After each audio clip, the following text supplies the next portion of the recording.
여러분 안녕하세요. 최근 금값이 다소 하락세를 보여 많은 분들이 궁금해하셨을 것 같습니다. 월가의 대표적인 인플레이션 전문가 짐 그랜트는 최근 인플레이션은 끝나지 않았다는 칼럼으로 금값 상승을 예측하고 있으며, 이와 동시에 세계 각국의 중앙은행들은 조용히 그러나 꾸준히 금을 사들이고 있습니다. 지금 시장에서 무슨 일이 벌어지고 있는 걸까요? 오늘은 최근 금값 하락의 배경과 그 속에 숨겨진 흐름, 이 조정이 단기적인 것인지 아니면 중장기 하락 전환의 신호인지에 대해 매크로와 기술적 관점 모두에서 분석해보겠습니다. 일부 최근 금값이 하락한 이유. 4월 중순 3,500달러를 돌파했던 금 가격은 4월 말부터 약 2.6% 하락하며 3,246달러 수준까지 밀리는 조정 흐름을 보였습니다. 이러한 하락의 배경에는 다음과 같은 4가지 주요 요인이 작용했습니다. 첫째, 미국 고용지표의 강세입니다. 4월 비농업 부문 고용이 17만 7천 명 증가하며 시장 예상치를 상회했습니다. 이로 인해 연준의 금리 인하가 늦춰질 수 있다는 전망이 나왔고, 이는 금 가격에 부담을 주었습니다. 둘째, 주식시장의 강한 반등입니다. 미국 증시는 한 주 동안 크게 반등했습니다. 다우지수는 1200포인트, 나스닥은 3.39%, S&P 500도 2.92% 상승. 위험자산에 대한 선호 심리가 살아나며 일부 자금이 금에서 빠져나가는 흐름이 나타났습니다. 셋째, 중국의 노동절 연휴입니다. 5월 1일부터 5일까지 이어진 중국의 노동절 연휴로 세계 최대 금 소비국인 중국의 현물 매수세가 일시적으로 멈췄고, 이 역시 단기적인 하락 압력으로 작용했습니다. 하지만 이 부분은 매우 중요합니다.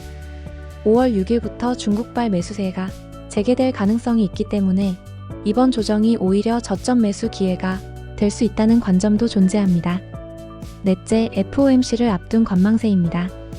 5월 8일 새벽에 예정된 FOMC 발표를 앞두고 투자자들이 포지션을 축소하며 관망세에 들어간 것도 금 가격 하락을 부추긴 요인 중 하나입니다. 즉, 이번 하락은 단순한 매도세라기보다는 매크로 이벤트와 수급 공백이 겹친 일시적 조정일 가능성이 높습니다. 2부 기술적 분석 3리버 이브닝 스타 경고 신호. 이번 주 금 시세 주간 캔들을 보면 3주 연속 이어진 흐름 속에서 중요한 신호가 포착됐습니다. 그 패턴은 바로 3리버 이브닝 스타라는 형태인데요. 쉽게 말하면 상승세가 멈추고 하락세로 전환될 수 있다는 경고 신호입니다. 첫 주 강한 상승을 나타내는 녹색 장대 양봉, 둘째 주 상승세 둔화를 의미하는 도지 형태의 중립 캔들, 셋째 주 하락 반전의 붉은 장대 음봉이 출현. 이 패턴은 상승 추세가 꺾일 수 있다는 강력한 경고 신호로 간주됩니다. 그리고 이번 주 추가 하락 음봉이 나온다면 이 패턴이 완성되며 본격적인 중기 조정 가능성도 배제할 수 없습니다. 3부 현재 상황과 전망. 중국과 기술적 지지선. 하지만 시장은 항상 한 방향으로만 가지 않습니다. 기술적으로는 3,200달러에서 3,180달러에서 지지가 예상되며, 여기서 반등이 나온다면 이번 하락은 건강한 조정이었음이 확인될 수 있습니다. 무엇보다 중요한 변수는 바로 중국입니다. 노동절 연휴가 끝나는 5월 6일부터 중국 매수세가 재개될 가능성이 높고, 이 시점에 기술적 지지선과 맞물려 반등이 나온다면 다시 한번 상승 랠리로 전환될 수 있습니다. 정리하면 최근 금값 하락은 일시적 조정의 가능성이 크며, 중국 매수세 재개와 기술적 지지선이 반등의 열쇠가 될 수 있습니다. 하지만 3리버 이브닝 스타 패턴이 완성된다면 더 깊은 조정도 배제할 수 없습니다. 4부 짐 그랜트의 경고. 월가의 오랜 시장 분석가 짐 그랜트는 최근 인터뷰에서 우리는 아직 인플레이션의 끝을 보지 않았다고 강조했습니다. 그는 인플레이션을 단순히 물가지표나 경제 수치로만 판단하지 않습니다. 전쟁과 정부의 과도한 지출뿐만 아니라 사회 전체에 퍼진 노력 없이 무언가를 얻고자 하는 분위기가 장기적으로 물가 상승을 일으킬 수 있다고 설명합니다.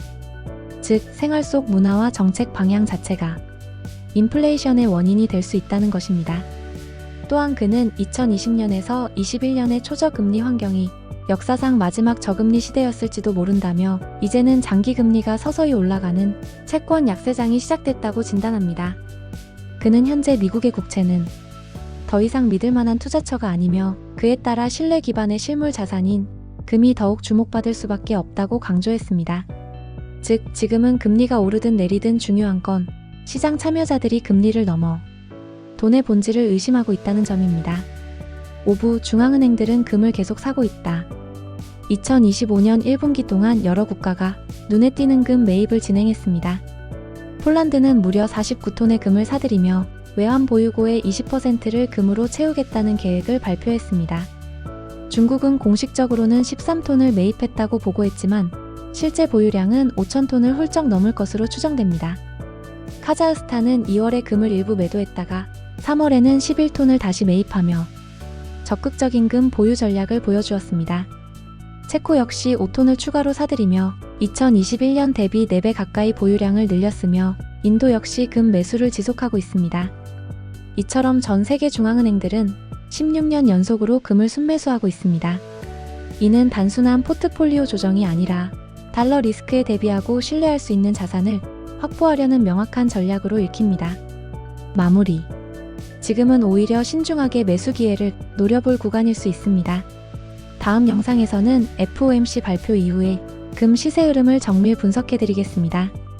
영상이 도움되셨다면 좋아요와 구독, 알림 설정까지 부탁드립니다. 감사합니다.